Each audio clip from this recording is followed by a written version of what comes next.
অনেকদিন যাবত হচ্ছে আমার শরীরটা খারাপ, ডাক্তারের কাছে যাব কিন্তু যা হয়ে উঠছে না সময়ের অভাবে। আজকে না যেয়ে পারলামই না। সকাল 10টা হচ্ছে সিরিয়াল ছিল, যে রিসেপশনে বলছি কয়টায় ডাক্তার আসবে, বললো 11টার পরে। আসলে কষ্ট হচ্ছিল, মা মেয়ে দুইজনে রিসেপশনে বসে আছি, অনেক অপেক্ষা করছি ডাক্তারের জন্য। পরে শুনলাম 3তলায় হচ্ছে ডাক্তারের চেম্বার।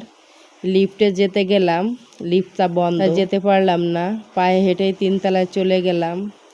অপেক্ষা করতে করতে তারপরে ডাক্তার ম্যাডাম চলে আসলো। মেয়েকে বলছি ডাক্তার হলে কত সুবিধা, দেখো 10টায় আসার কথা, একবারেই জাস্ট 12টায় ওনার চেম্বারে ঢুকলো। কষ্ট লাগছিল না, যেহেতু আমি 3 নাম্বার সিরিয়ালে ছিলাম। আমি অবশেষে ডাক্তার দেখায় বেরোয় চলে আসলাম, মাস্ক ছাড়া তো ঢুকতে দিইনি, তা চলে আসলাম বেরিয়ে। আলহামদুলিল্লাহ ডাক্তার দেখায় বেরোয় আসলাম। আমার জন্য সবাই দোয়া করবেন, আমি যেন সুস্থ থাকি। আল্লাহ হাফেজ।